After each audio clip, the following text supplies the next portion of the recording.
সরকারি চাকরিজীবীদের শেষ কর্মদিবস আজ। সোমবার থেকে শুরু টানা 7 দিনের ছুটি। পবিত্র ঈদুল আজহাকে সামনে রেখে এবার দীর্ঘ ছুটির আমেজে যাচ্ছে পুরো দেশ। সরকারি চাকরিজীবীদের জন্য 24 মে ছিল ঈদের আগের শেষ কর্মদিবস। আগামী সোমবার 25 মে থেকে শুরু হচ্ছে টানা 7 দিনের সরকারি ছুটি। ঈদ উপলক্ষে আগেই 6 দিনের ছুটি নির্ধারণ করেছিল সরকার। তবে ঈদ যাত্রায় ভোগান্তি কমানো এবং ঘরমুখ মানুষের যাত্রা নির্বিঘ্ন করতে পরে আরও একদিনের ছুটি বাড়ানো হয়। সরকারের নির্ধারিত ছুটির তালিকা অনুযায়ী আগামী 28 মে পবিত্র ঈদুল আজহার দিন সাধারণ ছুটি থাকবে।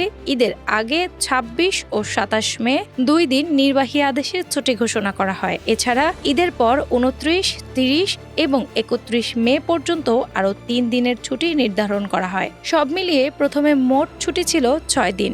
পরে গত 7 মে অনুষ্ঠিত মন্ত্রিসভা বৈঠকে ছুটি আরও একদিন বাড়ানোর সিদ্ধান্ত নেওয়া হয়। সেই বৈঠকে 25 মে অতিরিক্ত ছুটি ঘোষণার প্রস্তাব অনুমোদন দেওয়া হয়।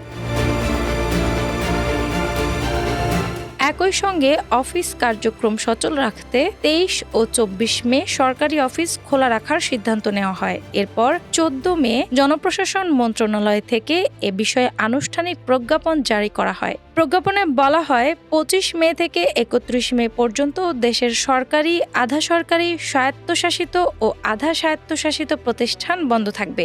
এছাড়া বিভিন্ন বেসরকারি প্রতিষ্ঠানও ঈদ উপলক্ষে ছুটি ঘোষণা করেছে। ফলে দেশের কর্মজীবী মানুষের বড় একটি অংশ দীর্ঘ অবকাশ কাটানোর সুযোগ পাচ্ছেন। তবে জনজীবনের গুরুত্বপূর্ণ ও জরুরি সেবাগুলো চালু থাকবে আগের মতোই। সরকার জানিয়েছে বিদ্যুৎ, পানি, গ্যাস ও অন্যান্য জ্বালানি সরবরাহ কার্যক্রম বন্ধ হবে না। ফায়ার সার্ভিস, বন্দর পরিচালনা ও পরিচ্ছন্নতা কার্যক্রমও স্বাভাবিক থাকবে।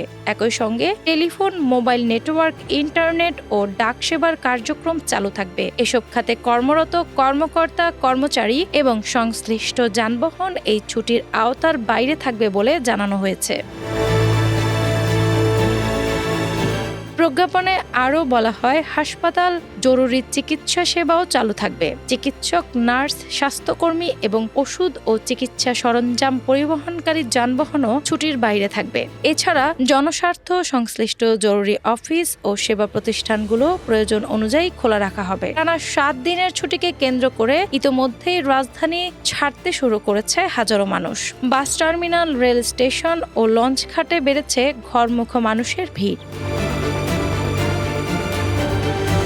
পরিবার পরিজনের সঙ্গে ঈদ উদযাপন করতে গ্রামের পথে ছুটছেন নগরবাসী। মহাসড়কগুলোতেও বেড়েছে যানবাহনের চাপ। প্রতি বছরের মতো এবারও ঈদকে ঘিরে রাজধানী সহ সারা দেশের বিভিন্ন এলাকায় উৎসবের আমেজ তৈরি হয়েছে। কোরবানির পশুর হাটগুলোতেও জমে উঠেছে বেচাকেনা। উল্লেখ্য, আগামী 28 মে দেশে মুসলমানদের দ্বিতীয় বৃহত্তম ধর্মীয় উৎসব পবিত্র ঈদুল আজহা বা কোরবানি ঈদ উদযাপিত হবে। ডেস্ক রিপোর্ট, বাংলাবাজার পত্রিকা।